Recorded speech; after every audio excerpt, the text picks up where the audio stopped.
ეუთოს მინისტერიალი გაიმართა ვენაში, ავსტრიის დედაქალაქში და ახლობით 50-ზე მეტი ქვეყნის საგარეო საქმეთა მინისტრები ჩამოვიდნენ აქ.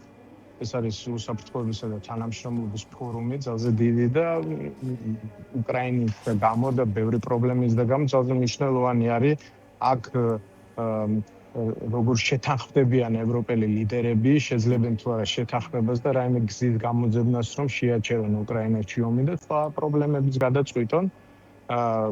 სხდომა გახსნა ფინეთის წარმომადგენელმა, იცით ჩვენთან ეს დაჯერებული პოლიტიკოსი არის. Სხვა შორის მას საქართველო ახსენა ასევე, მაგრამ აქცენტი რასაკვირველი უკრაინაზე გაკეთდა.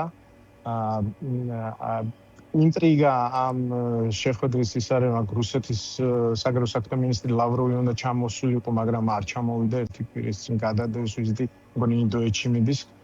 და მისმა შემცვლელმა გრუშკომ დღეს განაცხადა, რომ ეუთოს იყენებენ ანტირუსული ისტორიისათვის და ასე შემდეგ და რატომღაც ეს მე მივამსგავსე ჩვენი საგარეო საქმეთა მინისტრის გუშინ დრო გამოსვლას, რომელიც დაახლოებით იგივე თქვა, რომ ევროპელები საქართველოს წინააღმდეგ ისტორიას იყენებენ და მოიშვილია ეს BBC-ს ახსენებელი ფილმი და თითქოს ფორუმს და ევროპელის კოლეგებს ყურადღება უნდა გადატანა ოკუპაციის საკითხიდან. თუმცა ვერ დავეთანხმები ამ შემთხვევაში, იმიტომ რომ ერთ-ერთი ძირითადი საკითხი, რაც აქ ამახვილებდა ყურადღებას, ეს არის დეოკუპაციის საკითხი და თითქმის ყველა გამომცვლელმა ახსენა საქართველოში დემოკრატიის პრობლემა.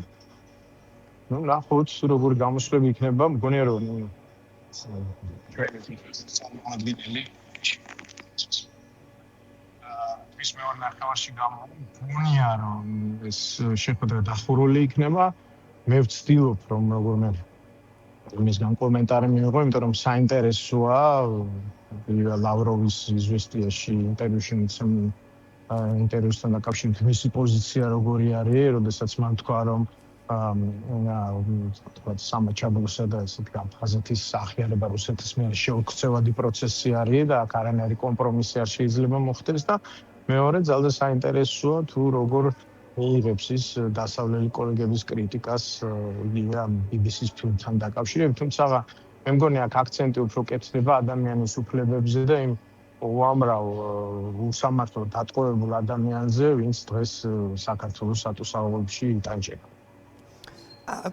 კი ბატონო დავით, ანუ როგორც თქვენ ბრძანეთ, მაკა ბოჭორიშვილის გზავნილები, რომელიც გააჟღერა ტრადიციულად იყო ანტიდასავლური, ხო? ანუ უფრო დაწვრილებით. ესეთი შტაბეჭდილება შემექმნა, შეიძლება თავად თვითონ გამოვადრეს სიტყვით და შევხედოთ რა სიტყვის, მაგრამ ესეთი შტაბეჭდილება შემექმნა, რომ რაღაცნაირად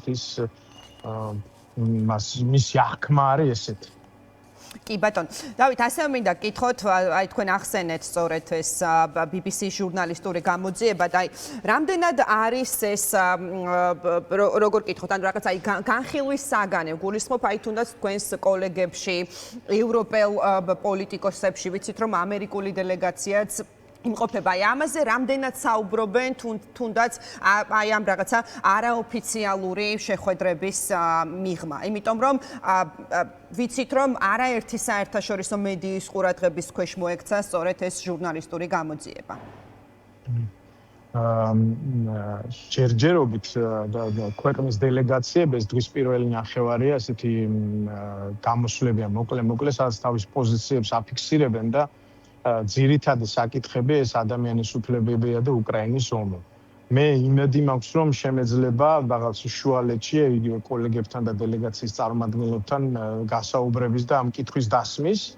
თუმცა მგონია, რომ ამას დიდი რეზონანსი ექნება, მაგრამ შესაძლოა არაიმდენად რაღაც კონკრეტულ აი ამ მომწამლავი გაზის შესახებ, არამედ იმ შესახებ, რომ საქართველოში ადამიანის უფლებები ირღვევა, მედიის უფლებები ირღვევა და ამასთან დაკავშირებით რაღაცა არის გასაკეთებელი. სხვათა შორის უცნაურია, მაგრამ შეხვედრის წინ კანადის წარმომადგენელმაც კი განაცხადა, რომ ჩვენ რაღაცა უნდა გავაკეთოთ, რომ დავეხმაროთ საქართველოს დემოკრატიზაციასო. ასე რომ აი ვნახოთ დღის მეორე ნახევარში შესაძლოა უფრო მეტი ინფორმაცია გქონდეს ამასთან დაკავშირებით. კი ბატონო, და თქვენ რა სიტყვით პერსონალურად დავით, აი ამ ჟურნალისტურ გამოძიებაზე. როგორც ჟურნალისტი და როგორც ამ ქვეყნის მოქალაქე. გულშემატკივარი იმ პროცესების, რომელიც იყო მათ შორის აღწერილი ამ დოკუმენტურ ფილმში. ის რომ საშუალება მაქვს თქვენი აუდიტორიის წინ საკუთარი მოსაზრება გამოთქვა ამასთან დაკავშირებით, პირველ რიგში მინდა ვთქვა, რომ თავისუფლებამზე ამაღლობელს და ყველა უსამართლოდ დატყვევებულ ადამიანს, ვინც დღეს საქართველოს ციხეებში ესე უსამართლოდ დაჯერდება. მეორეს მხრივ ეს საქმე არის გამოსაძიებელი. მართლაც გამოსაძიებელია და თითქოს არის რაღაც ნიჰილიზმი, რომ იცით რა, ესეთი სასამართლო არ მიკერძოებული, მაგრამ მგონია რომ პროცედურაა მნიშვნელოვანი.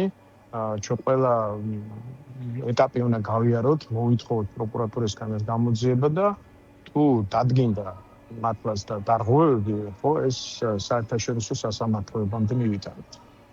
კი ბატონო, რაც შეეხება იმ დამოკიდებულებას, დავით, რომ აი ქართული ოცნება რაღაცა BBC-ს რეპუტაციას აყენებს კითხვის ნიშნის ქვეშ, აი ერთ დროს ავტორიტეტულ მედიად მოიხსენიებენ, რომელიც დღეს რაღაცა პროპაგანდისტულ მექანიზმად და იარაღად იქცაო, ამასაც კი ამბობენ უფრო მეტიც ქართული ოცნების განცხადებაში პირველ რეაქცია, სადაც აღწერეს მათი Deep State-საც კი დაუკავშირეს აი ეს დოკუმენტური ფილმი და ჟურნალისტური გამოძიება.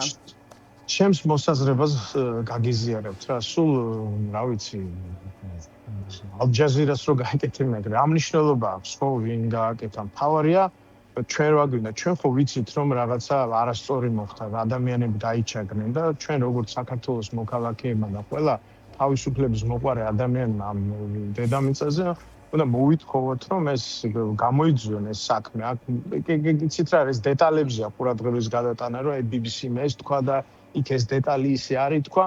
ჩვენ დანამდვილებით ვიცით რომ ხალხი დაიწამლა, დანამდვილებით ვიცით რომ ხალხი არის დაავადყოფებული და ეს საქმე არის გამოსაძიებელი და საერთოდ ბევრი უსამართლობაა გამოსაძიებელი და გამოსასწორებელი და ჩვენ ერთად ყველამ ეს უნდა გავაკეთოთ ჩვენი ქვეყნისათვის და ჩვენი მომავლისათვის. კი ბატონო, და ბოლო კითხვას დაგისვამთ დავით და აღარ წაგართმევთ დიდ დროს, აი თქვენ ბრძანეთ რომ კანადის წარმომადგენელმაც კი ახსენა საქართველოს და თქვაო რომ უნდა დავეხმაროთ, რაღაც მხარდაჭერა, სოლიდარობა უნდა გამოვუცხადოთ. აი ამ კუთხით მინდა კითხოთ, ფაქტობრივად ბოლო 1 წელია საქართველოში არსებული პოლიტიკური ვითარება არის ძალიან კრიტიკული, ხო, უმწვავესი პოლიტიკური კრიზისი გვაქვს. აი ამ გასული 1 წლის მიუხედავად, აი თქვენი დაკვირვებით ისევ არის საქართველოში არსებული ვითარება რაღაც აი დღის წესრიგში ჩვენი საერთაშორისო პარტნიორების, რომელიც მუდამ აკვირდებიან რა ხდება, მართლაც გულშემატკივრობენ და არ ვიცი, ეძებენ გზებს, რომ ქართულ ხალხს გამოუხატონ მხარდაჭერა.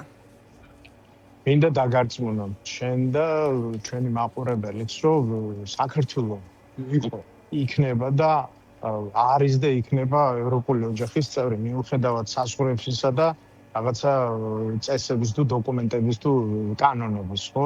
ამის მიხედვით აქაური საზოგადოება ჩვენ თავის ნაწილად აღვიქვავს მტკივად ის, რაც საქართველოში ხდება და ის აღნიშნე კიდევაც, რომ დღეს პლენარული სხდომა იყო, გახსნა, ხო? ამხელა მნიშვნელობის ფორუმი არის და თითქმის ყველა გამომსვლელმა საქართველოს ახსენა. საქართველოს პრობლემატიკა ახსენა და ეს ყოველთვის ესე გაგრძელდება. კი ბატონო, მადლობა, ძალიან დიდი მადლობა დავით. მადლობა იმისთვის, რომ დაგვითმეთ, რომ დაიყავი ჩვენი ეთერის სტუმარი.